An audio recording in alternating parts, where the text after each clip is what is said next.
ये डायग्राम समझे थे सब लोग ना। ये किसका डायग्राम था? पीवीआर P22 का डायग्राम था। ठीक, ये कार्य प्रॉपर्टी क्या होती है, क्लोनिंग वेक्टर्स की क्या क्या खासियत होती है? तो ये तीन प्रॉपर्टी होती है। ठीक, ओरिजिन ऑफ रेप्लिकेशन क्या होता है? ये जो साइड देख रहे हैं ना, ये साइड ये क्या है? ORI। ये प्लाज्मिड यहीं से रेप्लिकेशन स्टार्ट करेगा। तो ओरिजिन ऑफ रेप्लिकेशन क्या है? वो जगह है प्लाज्मिड में जहां से वो रेप्लिकेशन स्टार्ट होगा। और इसका क्या काम होता है? ये करता है कंट्रोल द कॉपी नंबर। ये प्लाज्मिड होस्ट सेल में जाकर के कितनी बार रेप्लिकेट करेगा, कितनी कॉपी बनाएगा, वो डिसाइड कौन करता है? ORI। ठीक है, तो मैं लिख दे रहा हूं डिसाइड्स कॉपी नंबर, या कंट्रोल लिखा गया बुक में कॉपी नंबर। ठीक है, प्लाज्मिड के फिर कॉपी को नंबर को क्या करता है? ये कंट्रोल करता है। ठीक, और इस प्लाज्मिड को रेप्लिकेशन कराने में मदद करता है। वो प्लाज्मिड अच्छा माना जाता है जिसका वो कॉपी नंबर क्या होता है? ज्यादा होता है। ठीक है, जिस प्लाज्मिड का कॉपी नंबर ज्यादा है, तो कॉपी नंबर कहां से डिसाइड होता है? ORI से। समझ में आया? जितनी ज्यादा कॉपी बनाएगा उतनी ही, क्योंकि वो जल्दी जल्दी क्या करेगा? रेप्लिकेट करेगा। दूसरी चीज बताया था सेलेक्टिव मार्कर जीन। हर क्लोनिंग वेक्टर में एक खास चीज होनी चाहिए। क्या चीज? सेलेक्टिव मार्कर जीन होना चाहिए। ठीक है, यहाँ पर एम्पिसिलिन और टेट्रासाइक्लिन ये क्या है? दो सेलेक्टिव मार्कर जीन्स हैं, जिसकी मदद से हम ये पहचानेंगे ये प्लाज्मिड, जब हम जीन को जोड़ेंगे ये प्लाज्मिड किस सेल में गया, कैसे पता लगेगा? इन दोनों की मदद से। लास्ट टाइम मैंने बताया था ना। सिलेक्शन तो ऐसे ही कराएंगे ना, किस सेल में पहुंचा। ठीक, तो सेलेक्टिव मार्कर जीन में क्या क्या है? ये एंटीबायोटिक रेजिस्टेंस साइट होती है। एंटीबायोटिक रेजिस्टेंट साइट्स हैं ये। कौन कौन सी एंटीबायोटिक रेजिस्टेंट जीन होती है साइट? आपके एम्पिसिलिन रेजिस्टेंट, ठीक है, टेट्रासाइक्लिन रेजिस्टेंट, कैनामाइसिन रेजिस्टेंट, मतलब कैनामाइसिन की साइट है, एम्पिसिलिन की साइट है यहाँ पर, और एक क्लोरोमफेनिकोल की भी। लेकिन यहाँ पर इस डायग्राम में केवल दो ही साइट दिया। ठीक है, और भी ऐड करा सकते हैं। तो एम्पिसिलिन, टेट्रासाइक्लिन, कैनामाइसिन और क्लोरोमफेनिकोल ये सब एंटीबायोटिक हैं। इनकी रेजिस्टेंट साइट हो सकती हैं किसमें? प्लाज्मिड के अंदर। समझ में आ रहा है? क्या सेलेक्टिव मार्कर का काम क्या है? बुक में लिखा गया है। क्या करता है ये ट्रांसफॉर्मेंट और नॉन ट्रांसफॉर्मेंट को पहचानने में मदद करता है। कल मैंने समझा दिया था, ये होस्ट सेल है, ये प्लाज्मिड इसमें पहुंचा, इसमें नहीं पहुंचा। जिसमें नहीं पहुंचेगा उसको बोलेंगे नॉन ट्रांसफॉर्मेंट, जिसमें पहुंचा रहेगा उसको बोलेंगे ट्रांसफॉर्मेंट। तो ट्रांसफॉर्मेंट और नॉन ट्रांसफॉर्मेंट को पहचानने में मदद करता है। ठीक है, तो अंडरलाइन कर लीजिए क्या करता है ये helps in identification of transformant and non transformant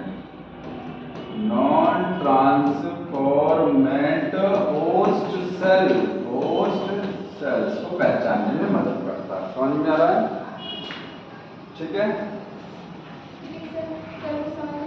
क्या नहीं समझ में आया बताइए?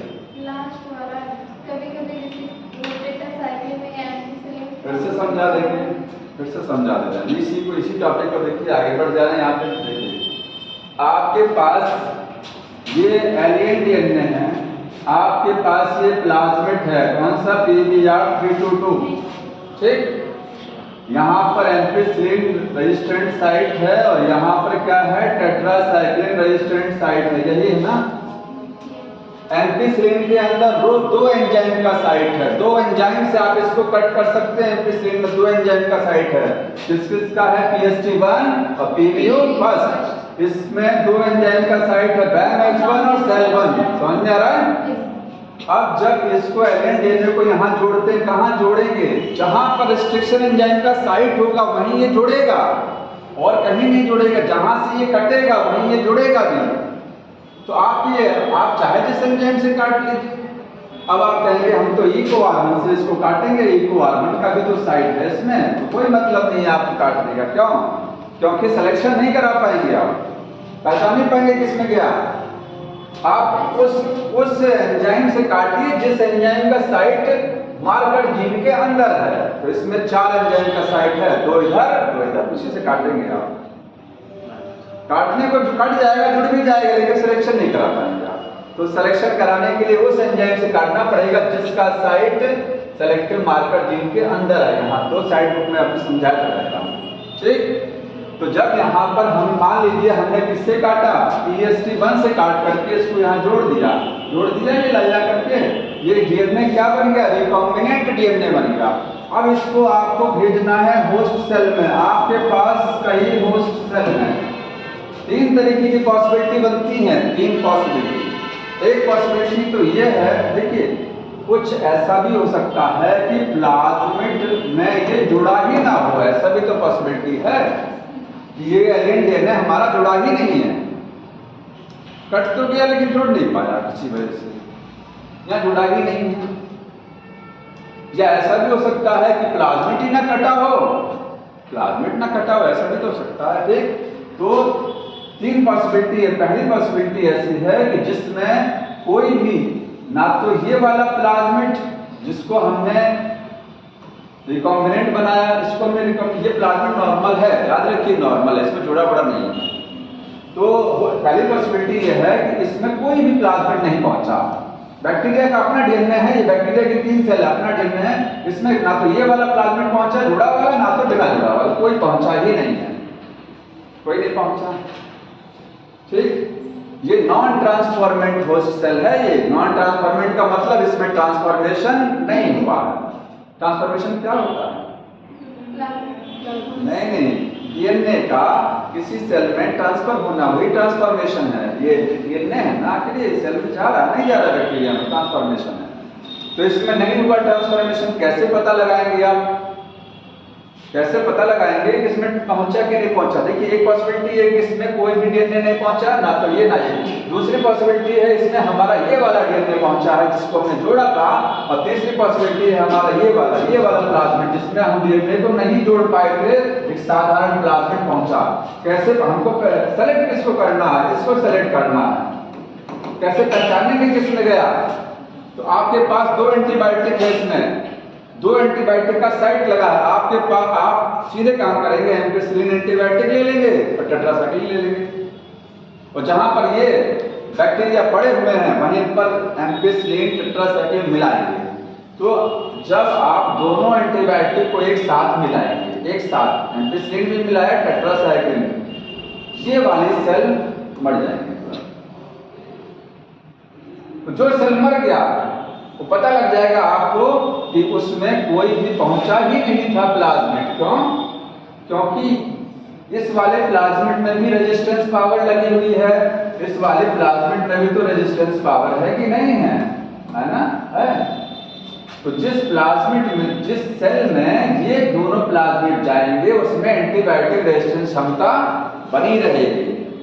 चाहे एक एंटीबायोटिक का हो चाहे दोनों का हो, लेकिन बना रहेगा। एक ना एक एंटीबायोटिक के लिए वो रेजिस्टेंस रहेंगे, क्योंकि उसमें प्लाज्मिड पहुंच रहा है, इसमें कोई प्लाज्मिड नहीं पहुंच रही, दोनों एंटीबायोटिक से मर जाएगा, चाहे जिससे मार लेते इसको।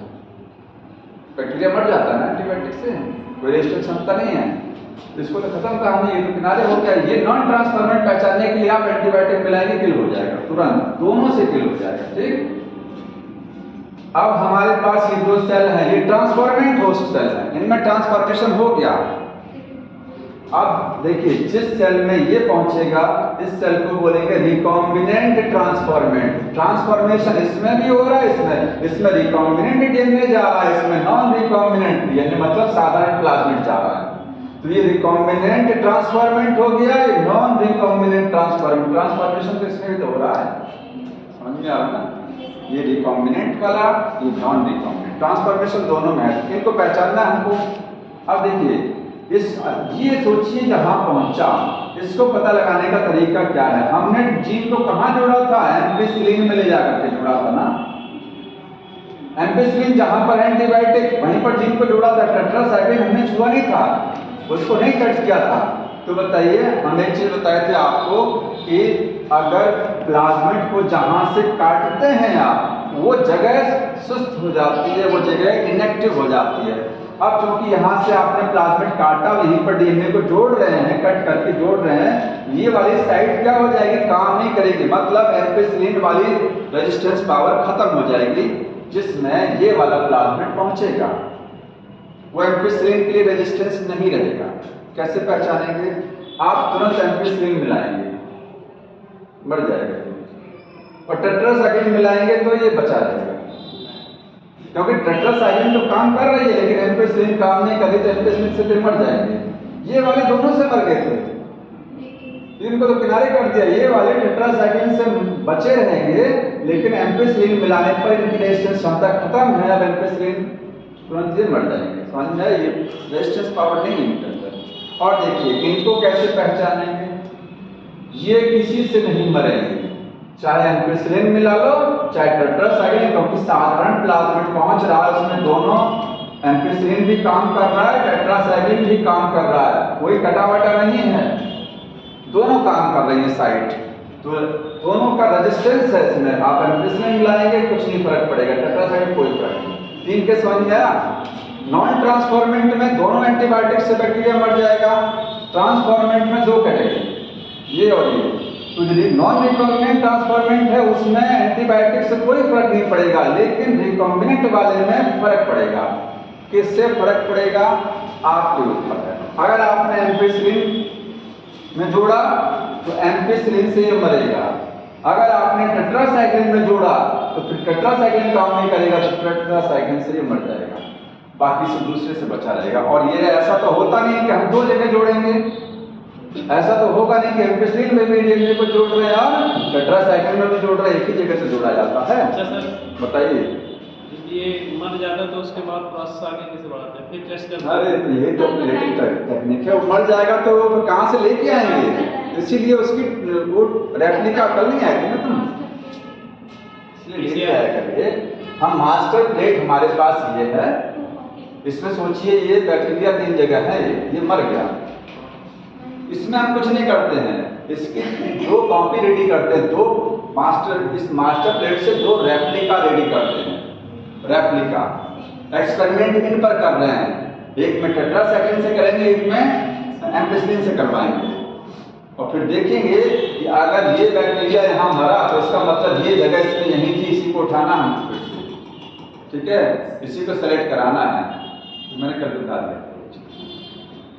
समझ में आया नहीं आया, आया करिए फिर बता देंगे, नहीं समझ में आएगा पूछ लीजिएगा, अलग बैठिएगा बता दूंगा मैं, आया समझ में मैं बता दूंगा,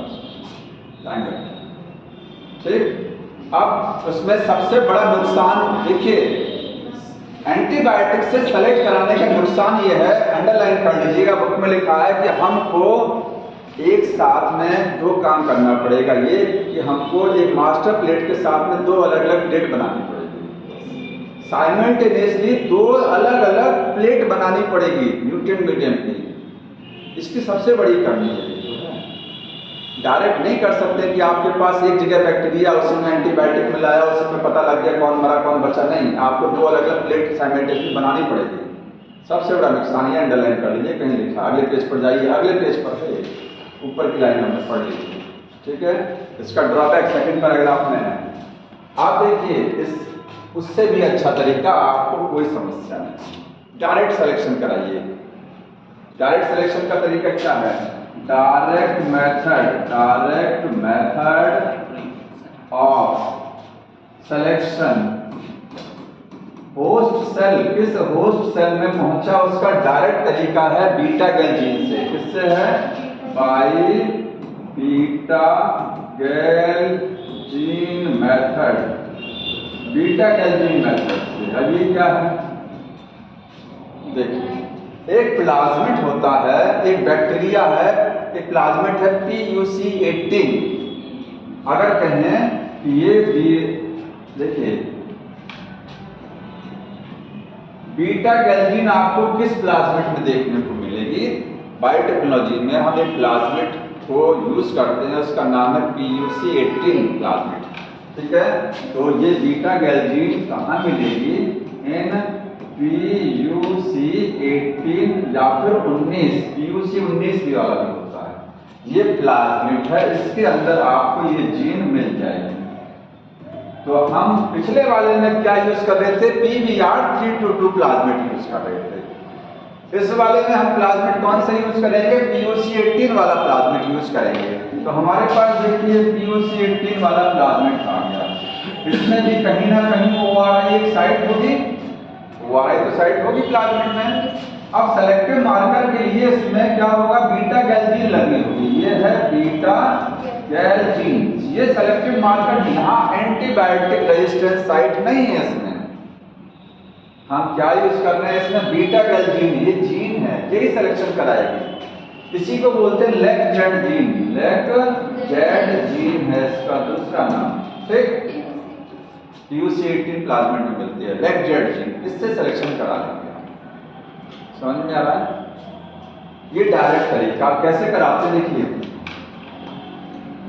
जैसे pH स्ट्रिप में आप pH चेक करने के लिए कलर को चेंज करते देखते हैं ना, आपने एसिड बेस में लाया, वो देखो कलर चेंज हो गया, इसका यहाँ पर भी कलर ही चेंज से पता लग जाएगा। कुछ नहीं करना है, करना क्या है, जैसे आपके पास ये प्लेट है कांच की, उसमें आपके पास ये बैक्टीरिया पड़े हुए हैं।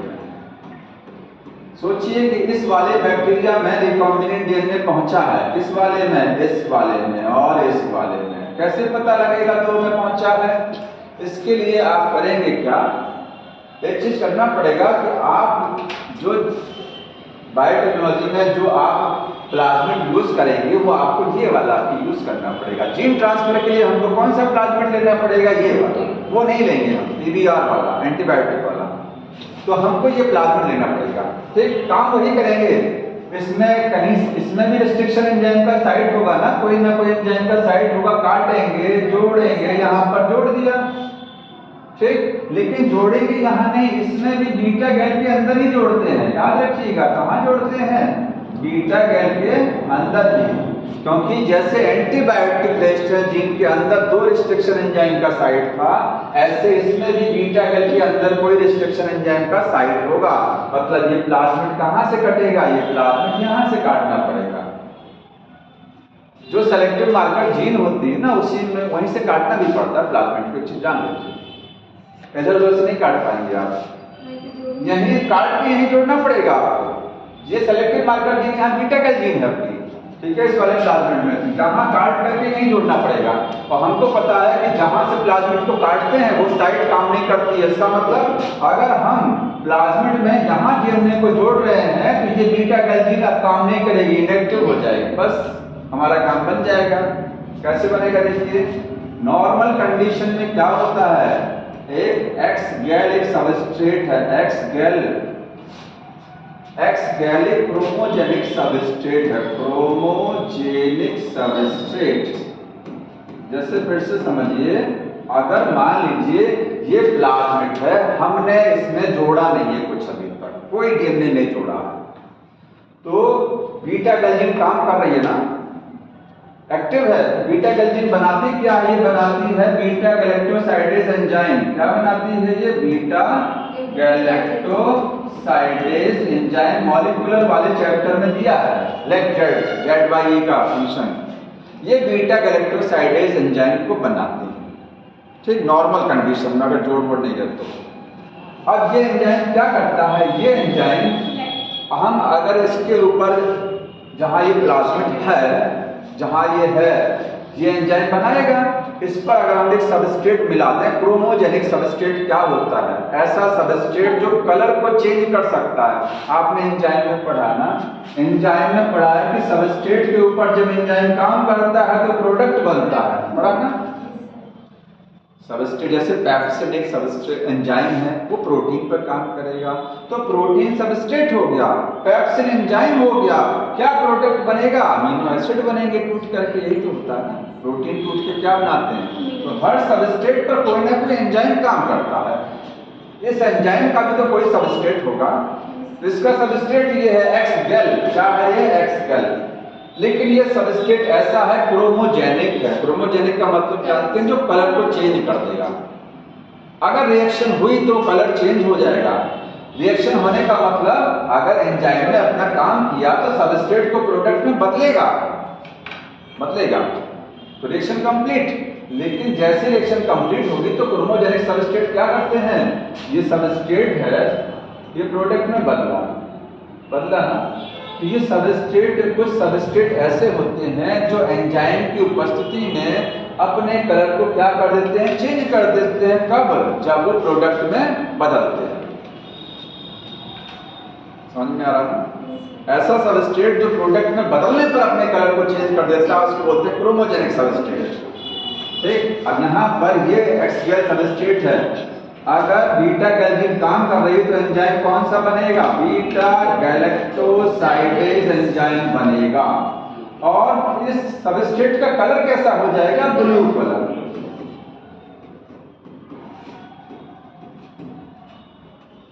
समझ में आया? तो ब्लू कलर दिखाई दिया। मतलब अगर ये बैक्टीरिया था, हमारे प्लाज्मिड था, कौन सा वाला? ये वाला। ठीक, हमने जीन को कहाँ जोड़ा था? बीटा गैल में जोड़ा था। तो बीटा गैल में जोड़ करके अगर सोचिए इस वाले बैक्टीरिया में पहुंचा तो बताइए बीटा गैल्जिन काम करेगी कि नहीं करेगी? यहाँ पर नहीं करेगी। अब काम नहीं करेगी क्योंकि बीटा गैल में जोड़ के भेज रहे हैं हम ना। और सोचिए कि ये कंडीशन ये है कि इस वाले प्लाज्मिड सेम है, यही है सब कुछ, बीटा गैल इसमें है, लेकिन इसमें हमारा डीएनए जुड़ नहीं पाया किसी वजह से। तो ये प्लाज्मिड भी तो कर सकता कहीं। तो जिस सेल में ये वाला प्लाज्मिड जाएगा जिसमें कोई भी जीन नहीं जुड़ी है, उसमें जब हम सबस्ट्रेट मिलाएंगे तो बैक्टीरिया का कलर नीला हो जाएगा तुरंत। समझ में आ रहा है? जिस प्लाज्मिड में एलियन डीएनए नहीं जुड़ा रहेगा वो प्लाज्मिड जिस बैक्टीरिया में पहुंचेगा, हम जैसे ही ये कलर चेंज करने वाला सबस्ट्रेट मिलाएंगे तुरंत उस बैक्टीरिया का कलर नीला हो जाएगा। क्यों? क्योंकि वो बैक्टीरिया बीटा गैल जीन काम कर रही है उसमें, और काम कर रही है तो एंजाइम बनाएगा तो हमारा सबस्ट्रेट जैसे ही पहुंचेगा तुरंत वो कन्वर्ट हो जाएगा नीले रंग में। समझ में आ रहा है? लेकिन जिस सेल में ये वाला हमारा जोड़ा हुआ प्लाज्मिड जाएगा उसमें बीटा गैल काम नहीं करेगी, और काम नहीं करेगी तो हम सबस्ट्रेट मिलाएंगे तो कोई कलर नहीं आएगा, नीला कलर नहीं आएगा। नीला नहीं आएगा तो कलरलेस या सफेद रहेगा, नॉर्मल कलर रहेगा। तो कलर चेंज नहीं, जिसका जो ओरिजिनल कलर है वही का वही रहेगा। ओरिजिनल कलर इसका व्हाइट या कलरलेस होता है। समझ में आ रहा है? तो इस टेक्निक से एक चीज सोच के बताइए, पिछले वाले से हम क्या क्या पहचान सकते थे? पिछले वाले से हम ये भी पहचान लेते थे कि सेल बैक्टीरिया में कोई डीएनए गया कि नहीं गया। कोई का मतलब ये वाला या ये वाला, ठीक है। नॉन ट्रांसफॉर्मेट को तो पहचान लेते थे ना, ट्रांसफॉर्मेट तो पहचानते थे, लेकिन वो भी सेल पहचान लेते थे जिसमें कोई भी प्लाज्मिड नहीं गया, जुड़ा वाला कुछ नहीं गया, उसको भी पहचान लेते थे। लेकिन इस तरीके में वो चीज नहीं पता लगा पाएंगे। इसमें आप नॉन ट्रांसफॉर्मेट सेल नहीं पता लगा सकते हैं। इसमें केवल आप रिकॉम्बिनेंट नॉन रिकॉम्बिनेंट पहचान पाएंगे।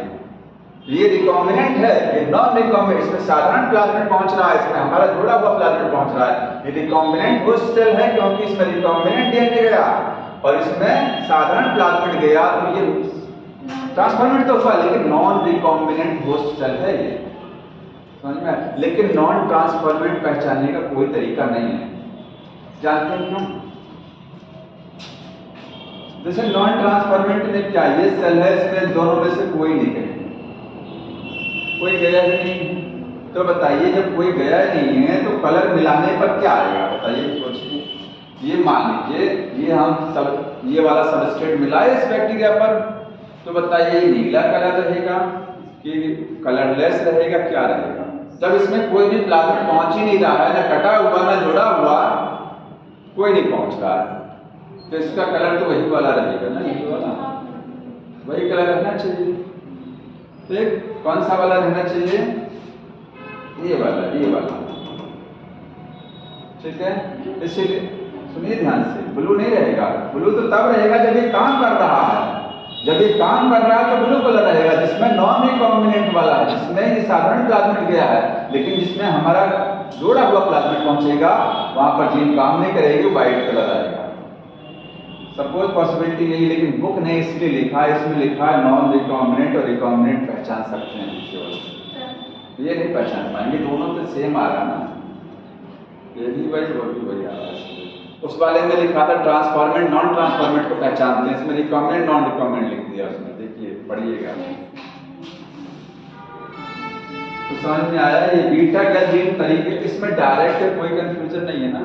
देखिए इसमें आप प्लेट बनाने की जरूरत नहीं है, अलग अलग आपको सीधा एक प्लेट के अंदर कलर मिलाइए, जहां जहां पर जैसे ये प्लेट है, यहाँ बैक्टीरिया ढेर सारे हैं, इसमें गया इसमें गया, इनमें नहीं गया, कैसे पहचानेंगे? जिसका कलर व्हाइट रहेगा या कलर चेंज नहीं होगा, कलरलेस रहेगा, उसमें पहुंचा है, जिसका कलर नीला रहेगा उसमें नहीं पहुंचा, उसको नॉन रिकॉम्बिनेंट है, रिकॉम्बिनेंट वाले में कलर चेंज नहीं होता। बस सीधा सा तरीका, ठीक। और देखिए यहाँ तक हो गया। तीसरा क्या चीज है, और क्या चीज होनी चाहिए प्लाज्मिड के अंदर? रेस्ट्रिक्शन एंजाइम, क्लोनिंग साइट क्या होना चाहिए? Cloning site. क्लोनिंग साइट क्या है? इस प्लाज्मिड में कितनी क्लोनिंग साइट हैं? 8।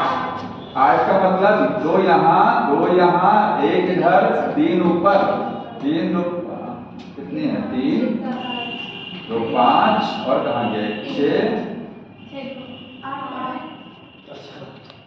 2 8 8 ही है, ठीक है।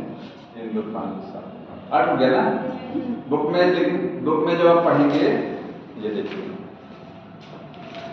यहाँ पर 7 लिखा है, यहाँ पर 8 को सबको नहीं लिखा, इस पैराग्राफ में पढ़िएगा, इसमें उसने एक छोड़ दिया है, इसमें इसने एक छोड़ दिया, तो ऐसा नहीं कि वो नहीं है, वो भी है।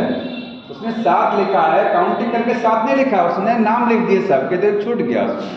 तो 8 होती है टोटल, यही 8 साइट क्या है? Cloning site. आप कहीं पर भी काट करके डीएनए को जोड़ सकते हैं। अब देखिए क्लोनिंग साइट को क्या बोलते हैं? Recognition site. रिकॉग्निशन साइट, इसको लिख लीजिएगा, या फिर इसको बोलते हैं रिस्ट्रिक्शन साइट। रिस्ट्रिक्शन साइट बोलते हैं। बताइए क्लोनिंग साइट क्यों कहते हैं? जैसे ये है BAM-H1 का साइट है ना, BAM-H1, ये रिस्ट्रिक्शन एंजाइम है। क्यों बोलते हैं क्लोनिंग? क्योंकि यहीं पर हम जीन को क्लोन कराते हैं, यहीं पर जोड़ते हैं जीन को, इसलिए बोलते हैं क्लोनिंग साइट। BAM-H1 से काटेंगे, वहीं एलियन डीएनए को जोड़ देंगे जाकर के। तो इसको रिकॉग्निशन साइट क्यों बोलते हैं? क्योंकि रिस्ट्रिक्शन एंजाइम जब इस प्लाज्मिड को काटने के लिए आएगा तो पहले तो पहचानेगा ना कि हमारी वाली साइट कहाँ है, यहीं पर है, तो यहीं पर तो BAM-H1 काटेगा। तो रिकॉग्निशन का मतलब रिस्ट्रिक्शन एंजाइम अपने साइट को पहचानता है, पैलिंड्रोमिक साइट को, तब वो वहां कट लगाएगा, पहले पहचानेगा, क्योंकि इसमें 8 एंजाइम का साइट है, उसको कहाँ काटना है? उसको यहाँ काटना है, तो पहले वो पहचानेगा तब कट करेगा, इसलिए इसको बोलते हैं रिकॉग्निशन साइट। और इसको रिस्ट्रिक्शन साइट क्यों बोलते हैं? क्योंकि 8 एंजाइम की साइट है, तो कोई भी एंजाइम कहीं पर भी कट नहीं कर सकता, वो अपनी स्पेसिफिक साइट को ही कट करेगा, विशेष साइट, इसलिए कहा जाता है रिस्ट्रिक्शन साइट। पर्टिकुलर साइट पर ही तो डीएनए को काट रहा है, कि अरे करो कहीं पर भी कट मार देगा, एक अपनी ही साइट पर काटेगा। रिस्ट्रिक्शन का मतलब होता है एक विशेष पर्टिकुलर। समझ में आया?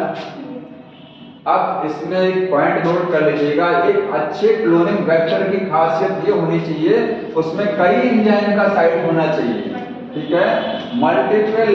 मल्टीपल एंजाइम साइट्स, कई एंजाइम का साइट्स होना चाहिए प्रेजेंट। अच्छा क्लोनिंग वेक्टर वो, अगर इसमें 8 एंजाइम का साइट है ना, और सपोज करिए इसमें 8 की जगह 16 एंजाइम की साइट होती तो वो ज्यादा अच्छा माना जाता, वो क्लोनिंग वेक्टर ज्यादा अच्छा होता, क्योंकि हमारे पास, बताइए क्यों ज्यादा अच्छा होता? अगर 16 का साइट होता एंजाइम का तो अच्छा होता प्लाज्मिड। क्या करें बताओ जी, सुस्ती आ रही है क्या? जब तक कुछ पूछोगे ये कैसे हुआ तो सुस्ती आएगी। पूछा करिए, किसी से भी काट देंगे ना। आपके पास ऑप्शन, आपके पास 16 एंजाइम की साइट है, मान लीजिए BAM-H1 नहीं है आपके पास में, दूसरा है, दूसरा नहीं है, तीसरा है। 8 का साइट होने से अच्छा है 16 का साइट हो, 16 एंजाइम का साइट हो, 20 एंजाइम का साइट हो, और ज़्यादा प्लाज्मिड अच्छा माना जाता है। क्योंकि मान लीजिए 8 में से कोई उपलब्ध नहीं है आपके पास, 8 में से कोई एंजाइम उपलब्ध ही नहीं, रिस्ट्रिक्शन एंजाइम, तब क्या करेंगे? तो ज़्यादा होगा तो कोई ना कोई उपलब्ध तो होगा, तो फ्लेक्सिबिलिटी रहती है, अवेलेबिलिटी रहती है, समझ में आया? उपलब्धता रहती है। दूसरी चीज, one site for single enzyme, एक एंजाइम का एक ही साइट होना चाहिए, एक रिस्ट्रिक्शन एंजाइम का एक साइट। कई एंजाइम के साइट हो बढ़िया है, लेकिन एक एंजाइम का एक ही साइट है, जैसे BAM-H1 यहाँ की साइट यहाँ है तो यहाँ दूसरी जगह नहीं होना चाहिए। एक से ज्यादा, एक एंजाइम का एक से ज्यादा साइट ना हो। अब इससे ये क्यों नहीं होना चाहिए ऐसा? क्योंकि जितनी जगह रहेगा उतनी जगह कटेगा। BAM-H1 से काटेंगे, यहाँ से भी कट, यहाँ से भी कट लगेगा, तो प्लाज्मिड तो बेकार हो जाएगा, यूजलेस हो जाएगा। एक ही जगह से तो कट होना चाहिए, तभी तो जोड़ेंगे, तभी तो कंप्लीट प्लाज्मिड बना रहेगा, रिंग तभी पूरी रहेगी ना, रिंग टूट जाएगी। इसलिए एक एंजाइम का एक ही साइट होना चाहिए, मल्टीपल एंजाइम की साइट होगा अच्छा। ये दो खासियत होनी चाहिए, समझ में आया? तो ये क्लोनिंग वेक्टर की प्रॉपर्टी फिनिश हो गया। और इसके बाद देखिए, अब अगर आपको जीन क्लोनिंग करानी है, जीन क्लोनिंग प्लांट सेल में, कहाँ कराना है? प्लांट सेल में, तो बताइए आप क्या वेक्टर यूज करेंगे? वेक्टर क्या यूज किया जाएगा? तो हम वेक्टर कौन सा यूज करेंगे? प्लाज्मिड यूज किया जाएगा। हमने कहा था बैक्टीरिया में जीन को क्लोन कराने के लिए प्लाज्मिड, प्लांट सेल के लिए भी प्लाज्मिड, और एनिमल सेल के लिए रेट्रोवायरस। तो वेक्टर कौन सा होगा? प्लाज्मिड। लेकिन उस प्लाज्मिड का नाम क्या रहेगा? TI प्लाज्मिड रहेगा। वो साधारण प्लाज्मिड नहीं रहेगा, वो TI प्लाज्मिड। TI प्लाज्मिड का full form tumour inducing plasmid, tumour inducing plasmid. ये प्लाज्मिड क्या करता है? ट्यूमर को बढ़ावा देता है, ट्यूमर गांठ बनवा देता है प्लांट की रूट में। तो फिर इसको यूज क्यों किया जा रहा है? इसको हम मॉडिफाई करके यूज करते हैं, ऐसे नहीं यूज करते हैं कि वो जा करके जिसमें प्लांट में पहुंच जाओ उसमें आपको ट्यूमर बना दे, गांठ बना दे, नहीं, चेंज करके यूज करेंगे, थोड़ा सा इसका मॉडिफिकेशन करेंगे। तो पहले समझिए TI प्लाज्मिड कहाँ देखने को मिलता है? किस बैक्टीरिया में मिलता है? Agrobacterium, agrobacterium tumefaciens, tumefaciens bacteria में होता है। ये बैक्टीरिया कहेंगे सॉइल, मिट्टी में रहने वाला बैक्टीरिया है, सॉइल बॉर्न है। ये कहाँ रहता है बैक्टीरिया? मिट्टी में। अब पौधों की जड़ों को नुकसान पहुंचाता है, उसमें गांठ बना देता है, ठीक है। ये क्या करता है? ट्यूमर कॉज कराता है, sorry, root not disease, root ANOT not disease कराता है। नॉट का मतलब गांठ होता है, लीजिएगा, ठीक है, ट्यूमर। इन डाइकॉट प्लांट, किसमें? डाइकॉट प्लांट में, सभी में नहीं है, most of the dicot plant में जड़ों में गांठ बना देता है।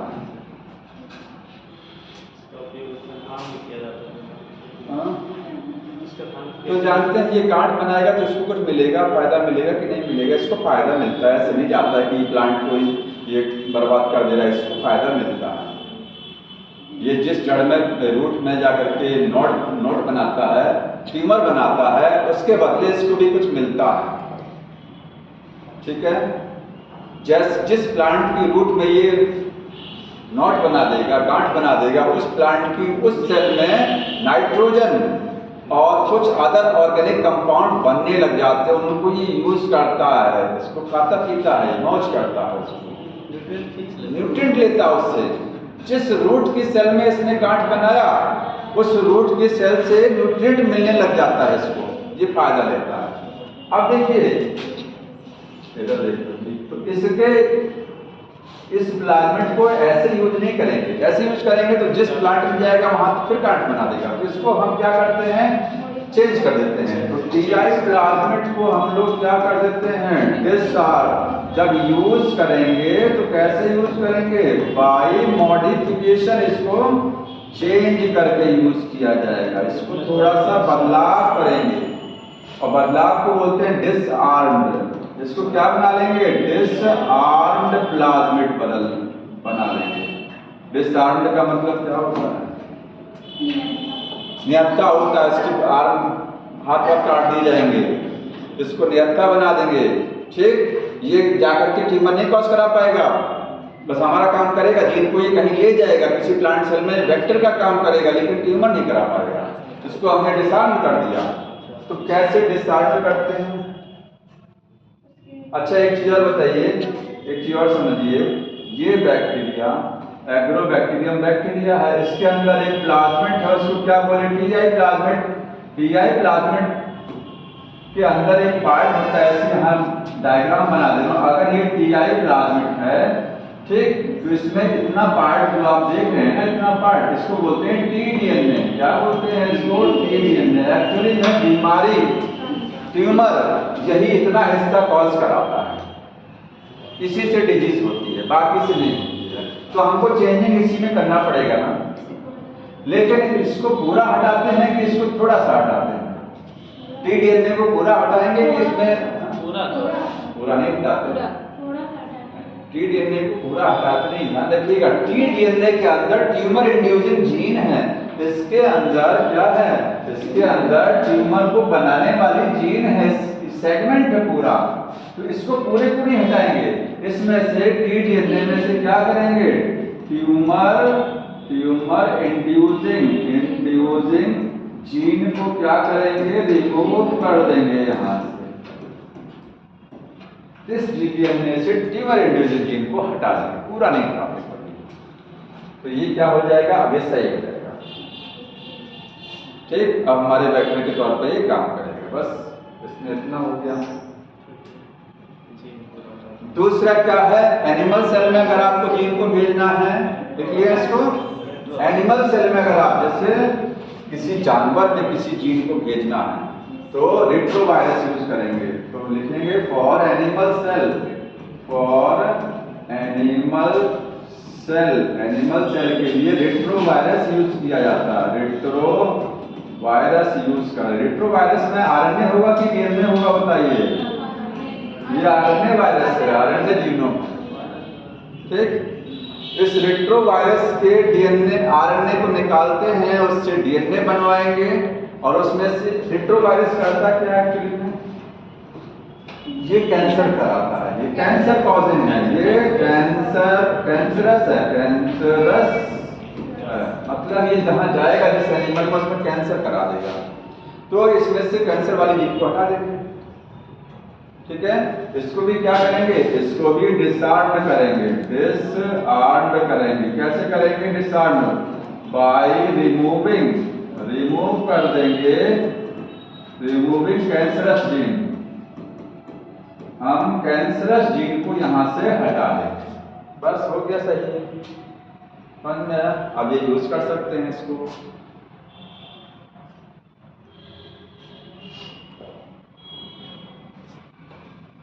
फिनिश हो गया।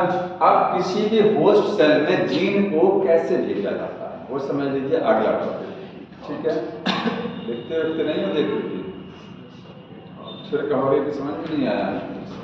देखिए, किसी भी होस्ट सेल में जीन को कैसे भेजते हैं, लिखेंगे methods of gene transfer in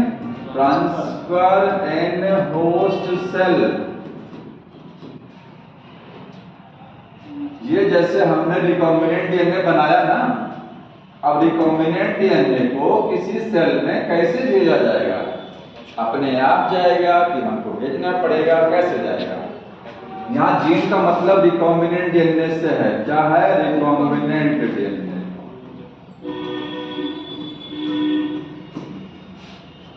direct भी भेज सकते हैं, बताएंगे, बिना रिकॉम्बिनेंट बनवाए भी भेज सकते हैं।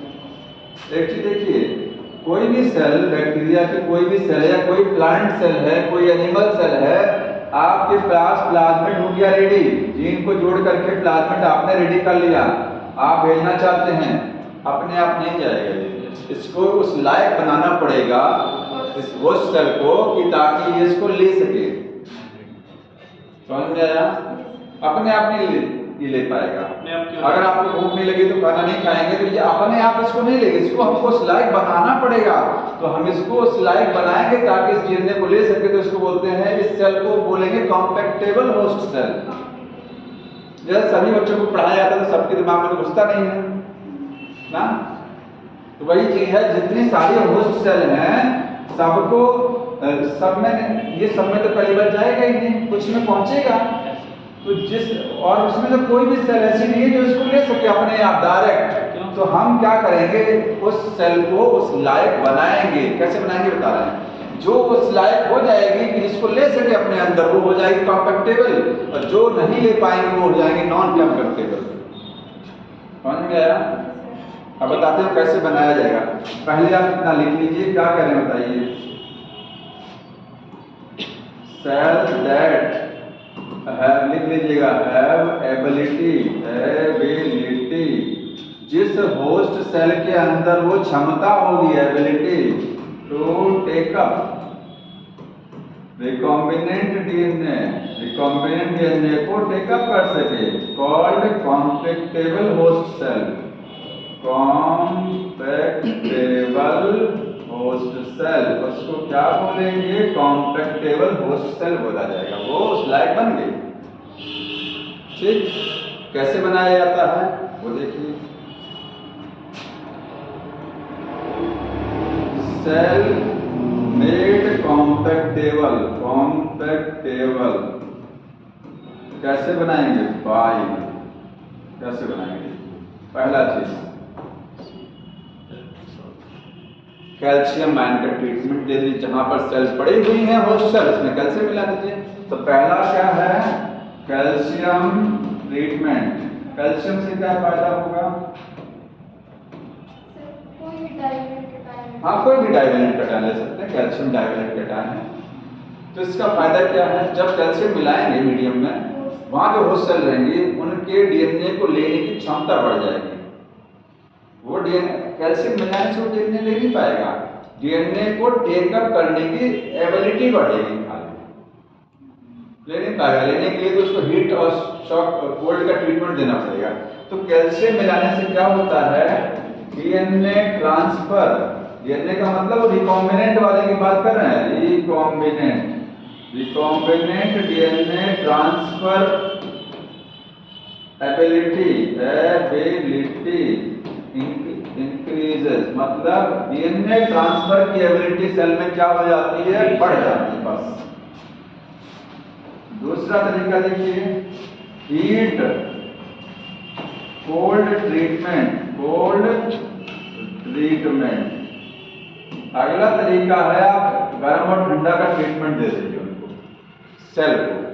जहां सेल आपके पास है उनको एक बार ले जाकर 42 डिग्री सेंटीग्रेड पर इंक्यूबेटर में रख दीजिए। इंक्यूबेटर जाने ना, ओवन में रख दीजिए 42 सेट करके। उसका तुरंत निकालिए, थोड़ी देर बाद इसको आइस पर रख दीजिए, फिर 42 फिर आइस। हीट और कोल्ड, तो हीट कितने पर करेंगे, 42 पर करेंगे, और कोल्ड करेंगे वही 0। ठीक, कोल्ड ट्रीटमेंट दे देंगे, आइस कोल्ड। उससे क्या होगा, उससे जो होस्ट सेल रहेगी बैक्टीरिया, उनके अंदर छेद बन जाएंगे, अच्छे बन जाएंगे। और कैल्शियम का काम क्या है, वो पकड़ लेगा सबको उठा करके। तो ये क्या करेगा, पोर्स क्रिएट करा देगा, पोर्स क्रिएट हो जाएंगे इन होस्ट सेल। तो हम इस लायक बना रहे हैं इसको, देखिए। तीसरा तरीका देखिए, थर्ड मेथड, सी में है, आगे बढ़ा लीजिएगा। तीसरा है electroporation method, electroporation method. Electroporation में बिजली का झटका दिया जाता है, इलेक्ट्रिक शॉक होस्ट सेल को, जिसमें उसमें पोर्स क्रिएट हो जाएंगे, जो भी होगा तो डीएनए को टेकअप कर देगा। ठीक है, इलेक्ट्रिक शॉक, इलेक्ट्रिक शॉक दिया जाएगा गिवन टू होस्ट सेल। ठीक है,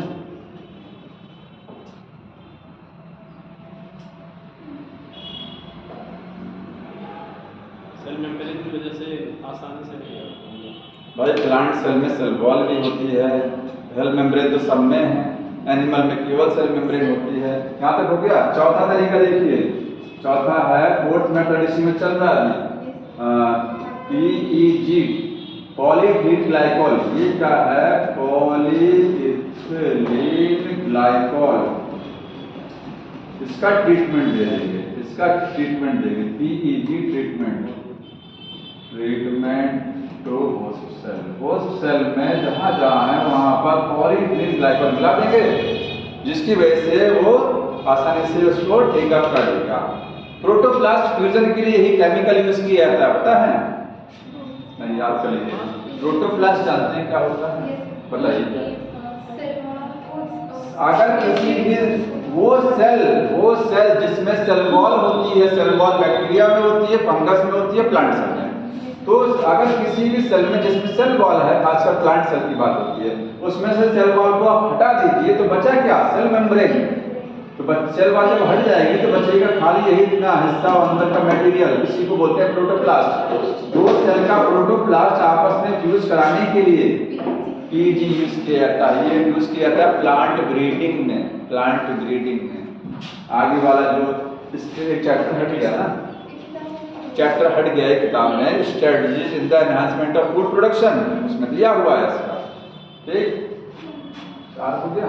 आगे देखिए, अब ये चार उसमें चल रहा था, यहाँ नंबरिंग देख लीजिए, चार इसमें था। इसके अंदर में ABCD लिख सकते हैं, ABCD का तीसरा नंबर चला रहा है, ये वाला, वो ABCD कर लीजिएगा। ये तीसरा नंबर है, ठीक है। Third number main point. दूसरा है डायरेक्ट तरीके, डायरेक्ट तरीका, ठीक है। तो जीन गन मेथड या बायोलिस्टिक मेथड, बायोलिस्टिक या फिर जीन गन मेथड। इस मेथड में क्या करते हैं, एक हमारे पास गन होती है, उस गन में DNA को लेकर के और सीधे गोली के होस्ट सेल पर अप्लाई करा देते हैं। तो देखिए, ये तरीका इन प्लांट सेल, केवल प्लांट सेल में ही यूज किया जाता है, एनिमल सेल में नहीं यूज करेंगे, केवल याद रखिए। अब तक जो तरीके अपनाए वो दोनों के लिए हैं, ये केवल प्लांट सेल के लिए है। इसलिए पूछा जाता है प्लांट सेल के लिए कौन सा तरीका है, केवल स्पेशली ये है। इसमें क्या करते हैं, गोल्ड का, ये गोल्ड हो गया सोना, और ये टंगस्टन हो गया, टंगस्टन।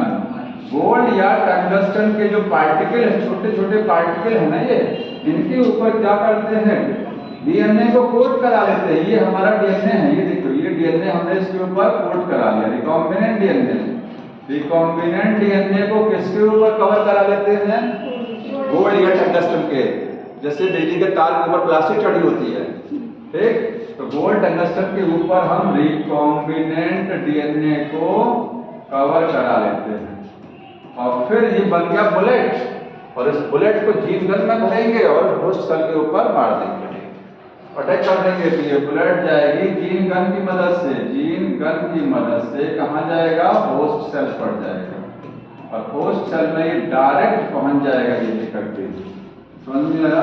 ये देखिए, ये गोल्ड भी चला गया और ऊपर हमारा DNA भी पहुंच गया, मकसद हमारा पूरा हो गया। अब बताइए, सोना इसमें से निकलता बाहर कि नहीं निकलता? इतना महंगा भी चल रहा है आजकल, क्यों? अभी तो बीच में बहुत महंगा हुआ था ना, टॉप पहुंच गया था। इसके बाद अब जब ट्रम्प टेंशन में रहते हैं तो सोने का दाम बढ़ता है, और जब ट्रम्प रिलैक्स रहेंगे तो बढ़ जाएगा। जब वो दोस्ती का हाथ बढ़ाएंगे किसी कंट्री से, सोने का दाम नीचे, और जैसे टेंशन हो जाएगी उनकी किसी के साथ, तो तुरंत बढ़ जाएगा।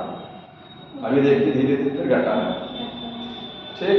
तो ये सोना इसी में रहता है यार, लेकिन निकालते नहीं इसको। पड़ा है। अच्छा, क्या इक्विसिटम एक प्लांट होता है, उसमें क्या गोल्ड नहीं होती? इतना ज्यादा गोल्ड नहीं है इससे ज्वेलरी बना सकिए। पिछली बार जब मैं पढ़ा रहा था तो मैंने बताया था, इक्विसिटम जो प्लांट होता है, इक्विसिटम होता ना, उसमें गोल्ड है कि नहीं? इक्विसिटम मुझे कंफ्यूज थोड़ा हो रहा है, एक प्लांट है, आप प्लांट किंगडम वाले में पढ़ेंगे, उसमें गोल्ड है, इसमें गोल्ड है नहीं है, शायद मैं क्लियर नहीं हूँ, लेकिन है एक प्लांट, शायद इक्विसिटम में कुछ है, ठीक है, उसमें गोल्ड होता है, उसके स्टेम में गोल्ड होता है, ठीक, लेकिन उतना ज़्यादा गोल्ड नहीं होता है कि उसको बिजनेस किया जा सके उससे। ऐसे इतना ज़्यादा बिल्ड नहीं है। हमारा हमारा मकसद पूरा होना चाहिए ना। इतना बड़ा एक्सपेरिमेंट हो रहा है तो उसके लिए थोड़ा बहुत तो सेक्रीफाइस करना पड़ेगा ना। थोड़ा बहुत तो पैसा खर्च होगा कि नहीं होगा? अब उतना कंजूसी नहीं कर मिलेगा इसमें ना। समझ आया? ठीक, तो इसको नहीं निकालते हैं, याद रखिए। चौथा तरीका देखिए क्या है, micro injection. Micro injection, micro injection क्या है? एक पतली सी छोटी सी सिरिंज होती है, बहुत माइन्यूट निडल होती है, उसको जैसे ये प्लांट, ये एनिमल सेल के लिए यूज किया जाता है। किसके लिए? Animal cell. लिखिएगा only for animal cell, only for animal cell. Micro syringe, ये हमारे सुई है बड़ी सी, ये सिरिंज हो गया। इस सिरिंज में क्या करते हैं हम? डीएनए को भरते हैं, रिकॉम्बिनेंट, और सुई लगा देते हैं एनिमल सेल के न्यूक्लियस में, ले जाए डायरेक्ट पहुंचा दिया, डायरेक्ट। ठीक है, जैसे वो पढ़ा था ना ICSI, इंट्रासाइटल वही है। अब एक चीज बताइए, ये एनिमल सेल में इसको क्यों नहीं यूज करते हैं? स्पीड इतनी ज्यादा है कि एनिमल सेल में सेल वॉल तो नहीं है, सेल मेम्ब्रेन के पचकड़े उड़ जाएंगे। सेल वॉल जब रहती है तो थोड़ा सा ये बढ़िया रहता है कि प्लांट में सेल वॉल है, जब बुलेट से मारेंगे इसमें तो छेद हो जाएगा, लेकिन ये टूटेगा नहीं सेल। खाली एनिमल सेल रहेगा तो ये टूट के किनारे हो जाएगी तुरंत। इसीलिए जीन गन प्लांट सेल में यूज किया जाता है। माइक्रो इंजेक्शन एनिमल सेल में यूज करते हैं, प्लांट में क्यों नहीं है? क्योंकि प्लांट सेल में सेल वॉल होती है, सेल वॉल होती है हार्ड, उसमें सुई नहीं लगा सकती। समझ में आया? वो थोड़ा सा रुकावट पैदा करती है, एनिमल सेल में आसानी है तरीका। सेल वॉल होने की वजह से इसको प्लांट सेल में यूज नहीं करते हैं। लिख लीजिएगा, not use in plant cell, not use in plant cell में यूज नहीं करेंगे due to cell wall, due to cell wall. और उसको प्लांट सेल में, एनिमल सेल में यूज क्यों नहीं करते हैं? क्योंकि एनिमल सेल में सेल वॉल नहीं होती, दोनों में सेल वॉल आंसर रहेगा। ठीक,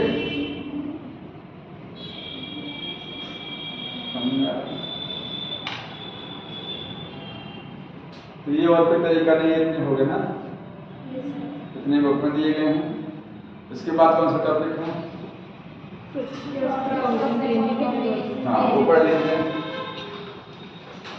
वो छोड़ दिए, उसमें हमने बता चुका, उसमें छुपा दिए, कोई नहीं समझ आएगा बताइएगा, मैं आगे बता रहा हूँ। देखिए अब फिर से सुनिए, बायोटेक्नोलॉजी का एक्सपेरिमेंट कराने जा रहे हैं, तो आपको क्या क्या चीज जरूरत पड़ेगी फिर से बताइए, क्या क्या चीज चाहिए आपको? आपको एक जीन चाहिए जिसको आप कहीं भेजना चाहते हैं, आपको एक प्लाज्मिड चाहिए, वेक्टर जिसकी मदद से भेजेंगे, आपको एंजाइम चाहिए, रिस्ट्रिक्शन जिससे आप प्लाज्मिड को या जीन को काटेंगे। ठीक है, आपको लाइगेज एंजाइम चाहिए क्योंकि आपके पास ये जीन है, आपके पास प्लाज्मिड है, प्लाज्मिड तो आपने काट लिया और जीन को काट के कहीं से ले आए, जोड़ने का काम कौन करेगा? लाइगेज एंजाइम, लाइगेज चाहिए। आपको PCR मशीन चाहिए क्योंकि अकेला ये और ये दोनों गायब हो जाएंगे तो हमारा एक्सपेरिमेंट काम खत्म हो जाएगा ना। हमको इसका ढेर सारा कॉपी चाहिए, इसका भी कॉपी चाहिए। एक आध इधर उधर हो गया, डिस्ट्रॉय हो गया, कुछ तो बचे रहेंगे। तो एक्सपेरिमेंट जब करते हैं, इनकी भी कई कॉपी रेडी कराते हैं, इनकी भी कॉपी रेडी करने का काम PCR मशीन करती है, PCR। ठीक है, आगे दिया हुआ है। उस मशीन की मदद से DNA की कई कॉपी आप रेडी करा लीजिए, फिर बड़े इत्मीनान से बैठ करके अपना एक्सपेरिमेंट करते रहिए। और क्या चाहिए? और आपको एक मशीन चाहिए, इलेक्ट्रोफोरेसिस मशीन। ये सब नहीं लिखा है बुक में, इलेक्ट्रोफोरेसिस मशीन चाहिए। उसका काम क्या है वो भी समझा दूंगा। ठीक है, और क्या चाहिए? DNA पॉलीमरेज एंजाइम चाहिए।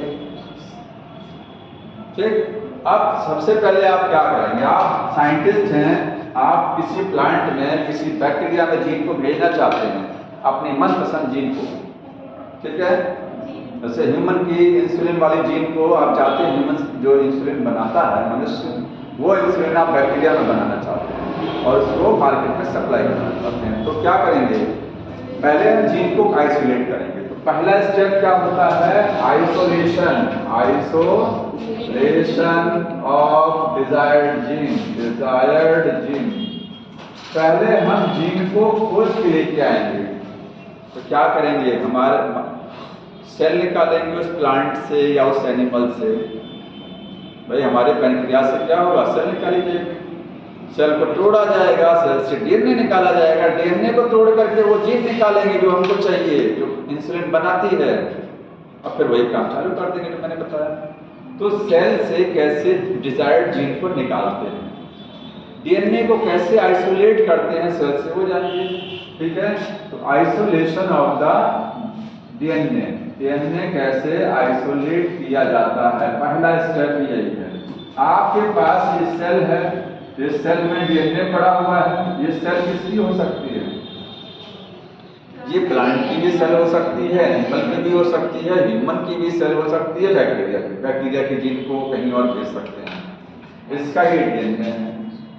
जानते हैं डीएनए के पास में हिस्टोन प्रोटीन होती है ना, कौन सी प्रोटीन होती है, हिस्टोन, ये हिस्टोन प्रोटीन है। डीएनए अगर यूकैरियोटिक सेल है तो न्यूक्लियस के अंदर रहेगा, अगर प्रोकैरियोटिक सेल है तो न्यूक्लियस नहीं रहता। डीएनए के पास में आरएनए मिलेगा कि नहीं मिलेगा, बताइए। डीएनए के साथ आरएनए चिपका मिल सकता है कि नहीं मिल सकता है, मिल सकता है, क्योंकि चाहे बैक्टीरिया हो चाहे यूकैरियोटिक सेल हो, सभी में ट्रांसक्रिप्शन होता रहता है, सब डीएनए से आरएनए बनाते रहते हैं लगातार, होता है ना। तो आरएनए मिलने की संभावना है, प्रोटीन तो होता ही है, प्रोटीन, हिस्टोन प्रोटीन देखने को मिलेगा। अगर ये प्रोकैरियोट है तो हिस्टोन नहीं होगा, तो नॉन हिस्टोन होगा, नॉन हिस्टोन होता है। ठीक, आरएनए हो गया, प्रोटीन हो गया, और कुछ लिपिड फैट वगैरह भी हो सकता है। ठीक है, कुछ फैट भी हो सकता है, कुछ लिपिड भी हो सकता है, मैं लिख रहा हूँ इसके साथ लिपिड भी चिपका हो सकता है। अब इसको क्या, इसमें अगर ये एनिमल सेल है तो सेल वॉल नहीं होगी, तो सपोज करिए कोई भी सेल है, हमको नहीं, कोई भी सेल हो सकती है, तो इसको या तो आप सेलुलेज से मिला दीजिए, सेलुलेज। अगर ये प्लांट सेल है तो कौन सा एंजाइम मिलाएंगे, सेल वॉल को तोड़ने के लिए सेलुलेज। काइटिनेज मिलाएंगे कब, अगर ये फंगस की सेल है, अगर ये फंजाई की सेल है तो काइटिन की सेल वॉल होती है तो काइटिनेज मिलाएंगे। अगर ये एनिमल सेल है तो केवल लाइसोजाइम से काम चला लेंगे, लाइसोजाइम मिलाएंगे, क्योंकि एनिमल सेल की सेल वॉल नहीं होती है। ठीक है, लाइसोजाइम, लाइसोजाइम सेल मेम्ब्रेन को तोड़ता है, सेल मेम्ब्रेन को क्या करेगा, ब्रेक करेगा। अब सेल मेम्ब्रेन तो सब में होता है, चाहे प्लांट हो, चाहे एनिमल हो, चाहे बैक्टीरिया हो, फंगस, सब में सेल मेम्ब्रेन है, तो लाइसोजाइम तो मिलाया ही जाएगा। ठीक, ये मिलाएंगे तो सेल वॉल, सेल मेम्ब्रेन सब टूट जाएगा, यहाँ लिखेंगे सेल वॉल भी टूट जाएगी अगर होगी तो, एंड सेल मेम्ब्रेन क्या हो जाएगा, डाइजेस्ट हो जाएगा, सब टूट के किनारे डाइजेस्ट। आप ये कहाँ कर रहे हैं, आप ये टेस्ट ट्यूब लिया आपने, टेस्ट ट्यूब में आपके पास ये सेल थी, इस टेस्ट ट्यूब में आपने ये सब मिला दिया जो आपको मिलाना है, सब एक साथ नहीं मिलाएंगे, क्यों, एक ही तरह। अगर प्लांट है तो सेलुलोज मिलाएंगे, लाइसोजाइम भी साथ में मिलाएंगे, एनिमल है तो खाली लाइसोजाइम, फंगस है तो ये और ये मिलाएंगे, मिलाया टूट गया डीएनए, तो सेल वॉल टूट गया, तो बताइए सेल वॉल टूट गया तो डीएनए अलग हो जाएगा ना, क्योंकि सेल टूट गई, सेल का साइटोप्लाज्म बिखर जाएगा, डीएनए कहीं बेचारा किनारे पड़ा रहेगा। अब हमको डीएनए के साथ में जो चीज चिपकी हुई है वो हटा देनी है ताकि साफ सुथरा डीएनए मिले। ठीक है, डीएनए पर जो चिपका हुआ है एक कबाड़ा, इसको हटाना है, तो इसको हटाने के लिए क्या करेंगे आप, क्या मिलाएंगे इसमें, इसमें प्रोटीज मिलाएंगे। ठीक है, प्रोटीज मिलाएंगे और आरएनएज मिलाएंगे, आरएनएज। ठीक, लाइपेज भी मिला सकते हैं लिपिड को तोड़ने के लिए, लाइपेज, ये सब एंजाइम मिलाएंगे, ये ऐड करेंगे। ठीक, इसके बाद और ऐड करने के बाद में आपको डीएनए साफ सुथरा मिल जाएगा। ठीक है, डीएनए प्यूरिफाइड हो गया, अब क्या हो गया, प्यूरिफाइड फॉर्म में। ठीक है, अच्छा, अगर डीएनए को प्यूरिफाइड नहीं करेंगे तो कारण जानते हैं, रेस्ट्रिक्शन एंजाइम इसको काट नहीं पाएगा, फिर वो अपनी सीक्वेंस पहचान नहीं पाएगा कहाँ पर प्यूरिफाइड हो गया। अब डीएनए सोचिए, डीएनए ये है, एकदम डीएनए अलग हो गया, अब इस डीएनए को इसमें से अलग कैसे करना है, जैसे शरबत बना लिया, शरबत में से कहूँ चीनी वो अलग कर तो कैसे अलग करेंगे, गर्मा के अलग करेंगे। और इसको कैसे अलग करेंगे, डीएनए और इस पूरे में बिखरा हुआ डीएनए, तो इसमें मिलाएंगे चिल्ड इथेनॉल। क्या मिलाएंगे, वो चिल्ड इथेनॉल, चिल्ड इथेनॉल मिलाएंगे। चिल्ड इथेनॉल मिलाते ही ये डीएनए प्रेसिपिटेट हो जाएगा। प्रेसिपिटेट तो जानते हैं ना, अभी वो मिक्सचर में था, अब वो अलग चमकेगा, वो अलग डीएनए टेस्ट ट्यूब में दिखाई देगा कि देखो ये डीएनए है, ये अलग अलग हो जाएगा, एकदम पूरा इकट्ठा हो जाएगा, लोग नहीं करो अलग इकट्ठा हो जाएगा, कहीं जाके बोलिया जाएगा, ठीक, बाकी सबसे किनारे से अलग हो जाएगा। जैसे दूध बढ़ता है तो मटेरियल एक तरफ, पानी एक तरफ, और पहले सब मिक्सचर में बना रहता होता है ना, पहले सब एक में तो रहता है, बाद में किनारे हो जाता है, ऐसे ये डीएनए किनारे हो जाएगा, प्रेसिपिटेट हो जाएगा। यहाँ ले देंगे डीएनए क्या हो जाएगा, देखिए डीएनए प्रेसिपिटेट हो जाएगा, तुरंत नीचे लिख लीजिएगा डीएनए प्रेसिपिटेट, चिल्ड इथेनॉल। अब कैसे अलग करेंगे, देखिए डीएनए जैसे धागा, आप डायग्राम बुक में देखिए, एक जैसे इसको स्पूलिंग कराएंगे, क्या कराएंगे, स्पूलिंग। स्पूलिंग क्या है बता रहा हूँ, स्पूलिंग से डीएनए को एक्सट्रैक्ट कर लेंगे, सेपरेट कर लेंगे। स्पूलिंग जानते हैं क्या है, एक ऐसा इंस्ट्रूमेंट लाएंगे जिसमें आगे ये ऐसे होता है, जैसे एक तार बना गोल रिंग, एक रिंग है उसमें डंडी लगा हुआ है, एक रिंग उसमें डंडी लगा है, जैसे ये डंडी है इसमें रिंग फंसा दिया, रिंग गोला, और उसको यहाँ पर रख देंगे और डीएनए को खींच लेंगे, हम अलग कर लेंगे, तो इसको बोलते हैं स्पूलिंग। समझ में आ रहा है, जैसे मलाई दूध में पड़ी हुई है तो ऐसे फिंगर को रखिए और खींच लेंगे, नहीं खींच लेंगे, आ जाते हैं ना, तो ऐसे यहाँ डंडी और आगे तार लगा है वो गोल, उसको इसमें रखेंगे तो ये डीएनए धागे के तरीके से है, लंबा लंबा डीएनए, देखिए तो ये डीएनए लंबाई में होता है ना, सिंगल स्ट्रैंड है, तो उसको खींच लिया पूरा, उसी प्रोसेस को बोला जाता है स्पूलिंग। यहाँ ये बना हुआ है, ये लूप है, लूप से डीएनए को खींच लेंगे, देखिए लूप है गोल गोल, इसमें डीएनए जैसे धागे के तरीके से खींचा चला आ रहा है, इसमें ऐसे डालेंगे और डीएनए धागे के रूप में उठ जाएगा, जैसे को बोलते हैं स्पूलिंग। तो ये हो गया आइसोलेशन ऑफ डीएनए, ऐसे डीएनए को सेल से आइसोलेट कर लेते हैं। अब इस पर जीन को निकालना है, तो क्या करेंगे, इसी को डीएनए के, ये डीएनए है आपके पास, इस पर क्या मिलाएंगे, रिस्ट्रिक्शन एंजाइम, और डीएनए के क्या हो जाएंगे, टुकड़े हो जाएंगे, डीएनए के टुकड़े बन गए। रिस्ट्रिक्शन एंजाइम डीएनए को काट देता है, अपनी जगह को पहचान करके।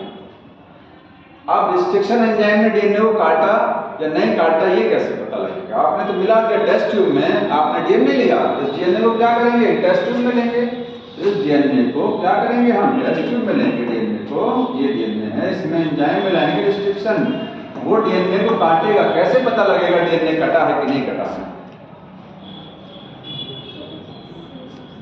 तो एक स्टेटमेंट लिख लीजिएगा, बुक में एक लाइन लिखा है कि पहले लिखिएगा रिस्ट्रिक्शन एंजाइम क्या करेगा, कट करेगा डीएनए को, डीएनए कटा है या नहीं कटा है इसको पहचानने के लिए यहाँ लाइन जो लिखी गई है, एक्टिविटी, वो लाइन पढ़ी क्या है, नहीं एग्रोजन नहीं है वो, उसमें कुछ लाइन लिखा है कि प्रोग्रेशन लिखा है, प्रोग्रेशन लिखा है, प्रोग्रेशन, ये अंडरलाइन कर लीजिएगा, of activity, activity of restriction enzyme can be, आगे पढ़िए, फुल स्टॉप नहीं हो जाएगा, प्रोग्रेशन ऑफ रिस्ट्रिक्शन एंजाइम, हाँ प्रोग्रेशन ऑफ, सर इसके पहले जो था एग्रोजेन, हाँ ये प्रोग्रेशन के बाद एक लाइन लिखी हुई पड़ी है,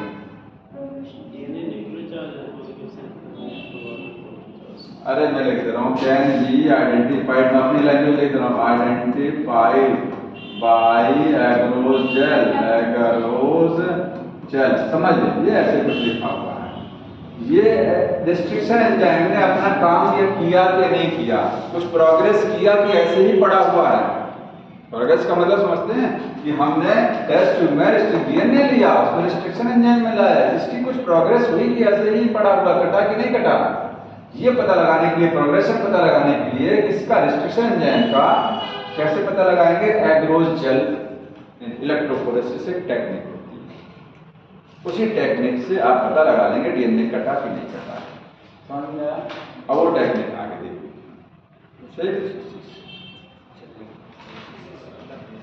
तो टेक्निक समझ लीजिए थोड़ा सा। देखिए आपके पास में डीएनए था, डीएनए को आपने रेस्ट्रिक्शन एंजाइम में लाया, इसने डीएनए को क्या कर दिया, इसने डीएनए को कट कर दिया।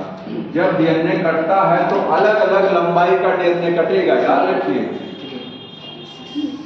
कई टुकड़े डीएनए के बनेंगे। आपको चाहिए कौन सा, ये वाला चाहिए, सपोज करिए ये वाला, कैसे खोजेंगे इसको, इसमें से कहाँ पड़ा हुआ है ये टेस्ट ट्यूब में, ये सब पड़े हुए डीएनए के टुकड़े कट करके, हमको ये वाला निकालना है, कैसे निकालेंगे इसको। इसके लिए एक टेक्निक है, वो है जेल इलेक्ट्रोफोरेसिस, जेल इलेक्ट्रोफोरेसिस। ये टेक्निक क्या करती है, डीएनए को लंबाई के बेस पर, क्योंकि अलग अलग लंबाई का डीएनए है, डीएनए को लेंथ के बेसिस पर सेपरेट कर देती है। ये क्या करती है, सेपरेट करती है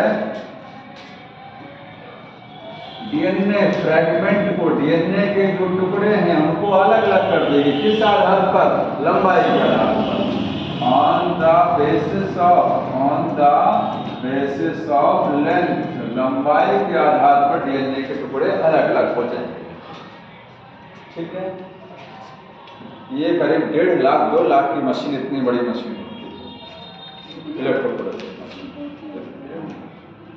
जब पीजी करेंगे एमएससी वगैरह में तो वहाँ दिखाई देती है, यहाँ नहीं होता है, कोई यूनिवर्सिटी में होता है जहाँ पर ये सब एक्सपेरिमेंट किए जाते हैं, वहाँ देखने को मिल जाएगा।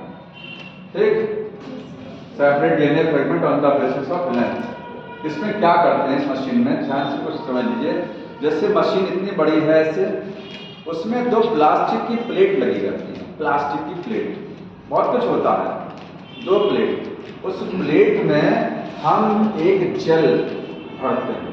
इस मशीन में एक काम ये करते हैं कि एक जेल यूज किया जाता है।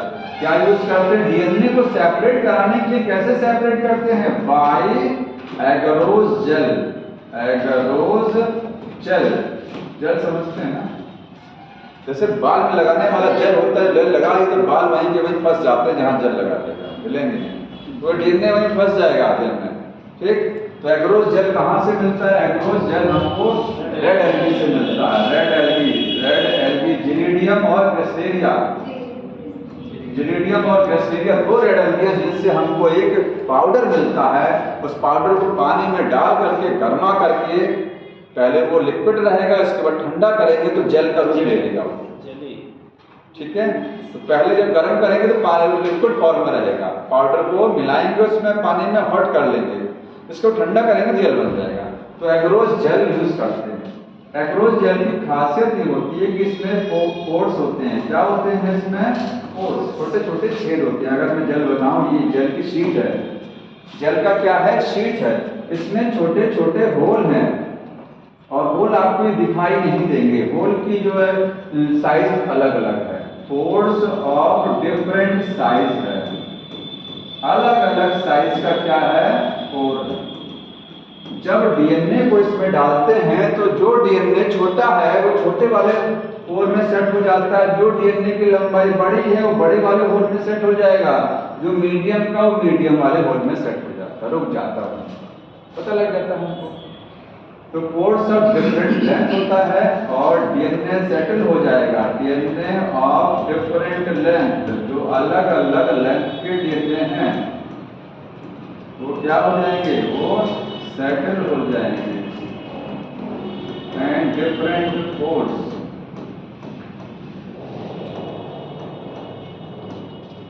लंबाई के आधार पर अपनी जगह ले लेंगे। ठीक है, फिर हमको पता लग जाएगा कहाँ वो गए। समझ आ रहा। अब एक चीज जल्दी से देख लीजिए, खत्म करना है। हमारे पास 2 प्लास्टिक की प्लेट है उस मशीन, जल्दी से देखिए। हमने पाउडर लिया, अगार पाउडर का नाम है, अगार, पानी में डाला, गर्म किया, पिघलाया, पानी लिक्विड, वो हल्का सा जैसे ठंडा होने लगेगा, तुरंत इस प्लेट के बीच में उसको डाल देंगे, प्लास्टिक की प्लेट के बीच में। दोनों प्लेट पेस्ट से स्क्रू से सेट रहती हैं, हिलती नहीं है।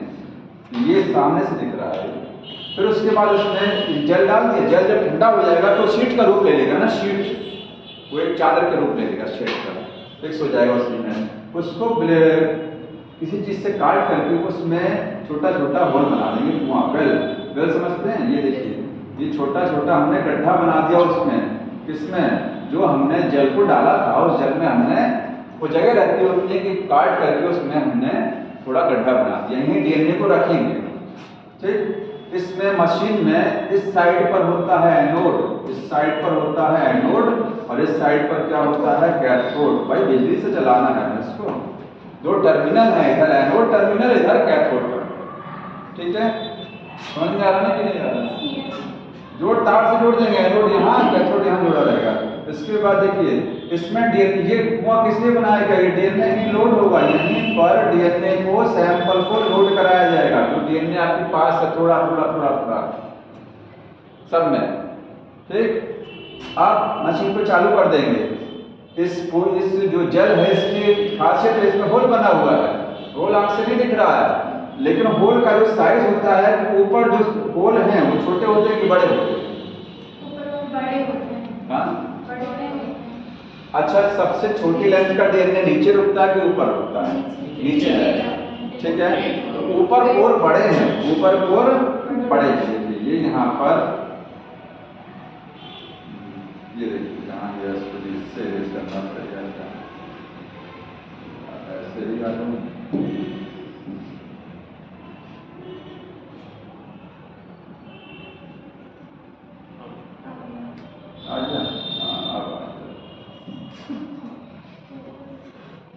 देखिए मच्छर बैठ गया, नहीं ये हैंग करने लग गया। नहीं, वहाँ बैठे हैं इसलिए ऊपर।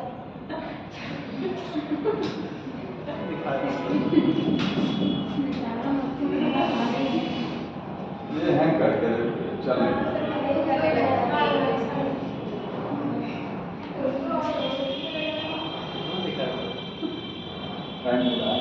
नहीं तो आ जाएंगे, अभी मोबाइल निकाले कौन आ गया, सब समझ में आ गया। वहां से फिर से देखिए, हमारे पास ये था, इस तरीके से हमने यहाँ पर ये वेल बनाया। वेल का मतलब कुआं है इस जेल में, ठीक है। यहाँ डीएनए को क्या करेंगे, डीएनए का सैंपल यहाँ लोड कराया जाएगा सभी में, ठीक है। ये टर्मिनल हमारा एनोड है, एनोड तो आप बना लीजिएगा, पूछा जाता है। ये क्या है, कैथोड है, ठीक। इधर एनोड क्यों रखते हैं, क्योंकि डीएनए, अब देखिए इसमें होल ऊपर बड़े, नीचे होल का साइज छोटा और छोटा और छोटा और छोटा। एनोड पर कैटायन, एनोड पर कैटायन आएंगे कि एनायन आएंगे, ये बताइए। ये पॉजिटिव आयन यहाँ आकर के ऐड होंगे ना, पॉजिटिव कि नेगेटिव आयन? ऊपर नेगेटिव है, नीचे पॉजिटिव है। सर पॉजिटिव, ये कैथोड, हम पॉजिटिव नेगेटिव छोड़ दे रहे हैं, हम लिख रहे हैं नेगेटिव टर्मिनल है, ये पॉजिटिव का, ठीक है। आप समझ में आ गया, ये पॉजिटिव नीचे टर्मिनल रहता है। अब आप देख लीजिए, डीएनए नेगेटिव चार्ज होता है। अब डीएनए पर नेगेटिव चार्ज है, देखिए ये होल का साइज सभी में, यहाँ होल बड़ा छोटा छोटा छोटा छोटा, देखते रहिएगा। डीएनए पर चार्ज होता है नेगेटिव, आपने डीएनए यहाँ रखा, इस पर चार्ज कैसा है, नेगेटिव चार्ज है। अब अगर यहाँ पॉजिटिव चार्ज लगा देंगे तो डीएनए में चार्ज खींच करके ऊपर चला जाएगा, नीचे हमको डीएनए को नीचे दौड़ाना है। होल छेद से होता हुआ डीएनए नीचे भागेगा, नीचे भागेगा, नीचे। जो डीएनए सबसे छोटी लेंथ का रहेगा टुकड़ा, वो सबसे नीचे भाग के आ जाएगा, उससे बड़ा टुकड़ा ऊपर, उससे बड़ा टुकड़ा ऊपर, सबसे बड़ा टुकड़ा ऊपर नजर आएगा, ठीक। यहाँ नेगेटिव क्यों लगाया, क्योंकि डीएनए को रन कराना है, रन कराने का मतलब दौड़ाना है नीचे। तो ये नेगेटिव है, नेगेटिव भागेगा, डीएनए नेगेटिव होता है, और पॉजिटिव है तो खींचेगा नीचे उसको, ये पॉजिटिव नेगेटिव को खींचेगा। तो अलग अलग लंबाई के डीएनए आपके पास यहाँ पर आकर के सेट हो जाएंगे, बड़ी लंबाई के, छोटे और छोटा। समझ में आ गया।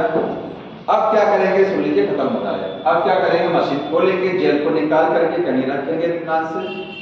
अच्छा, आप यहाँ देखना चाहते हैं कि डीएनए हमारा छोटा बड़ा कौन कौन सा है, ठीक है। डीएनए की लंबाई चाहते हैं कि ये डीएनए हमारे कहाँ आंख से तो दिखता नहीं डीएनए, इसमें सैंपल में आप मिलाएंगे इथिडियम ब्रोमाइड। क्या मिलाएंगे, इथिडियम ब्रोमाइड, एक डाई है डीएनए के साथ मिला देंगे। मशीन में लगा है, मिला दिया। अब इस पर अल्ट्रावायलेट रेज डालेंगे, यूवी रेज। तो जहां जहां डीएनए जाएगा वहां वहां जैसे रेडियम चमकता है वो चमकेगा। ऐसे डीएनए नीचे भागता हुआ दिखाई देगा, ऐसे चलता धीरे धीरे चलेगा डीएनए, वो दिखाई देगा रेडियम के तरीके से यूवी रेज में। इथिडियम ब्रोमाइड डाई डीएनए के बीच में जाकर फंस जाती है, डीएनए के दोनों स्ट्रैंड के बीच में फंस जाएगी, ठीक। तो डीएनए के विजुलाइज करने के लिए, डीएनए को विजुलाइज देखने के लिए इथिडियम ब्रोमाइड मिलाया जाता है। डीएनए को कैसे देखेंगे, यूवी रेज की प्रेजेंस में देखेंगे। इसके बाद मशीन को खोलेंगे और जेल को कहीं रखेंगे। आपको ये वाला डीएनए चाहिए, क्या करेंगे, तुरंत काट करके यहाँ से निकाल लेंगे। तो जेल को काट करके डीएनए को निकालना, इसको बोलते हैं इल्यूशन। अंडरलाइन कर लीजिएगा, इल्यूशन क्या होता है, cutting and separation of the DNA from the gel. Gel से डीएनए को काट करके अलग करना इल्यूशन टेक्निक है। बस इतना इतना मैं लिखाया नहीं क्योंकि ये आपको दिया है और जल्दी जल्दी में इसको फिनिश करना था। कल क्वेश्चन करा करके फिनिश हो जाएगा ये चैप्टर पूरा, ठीक।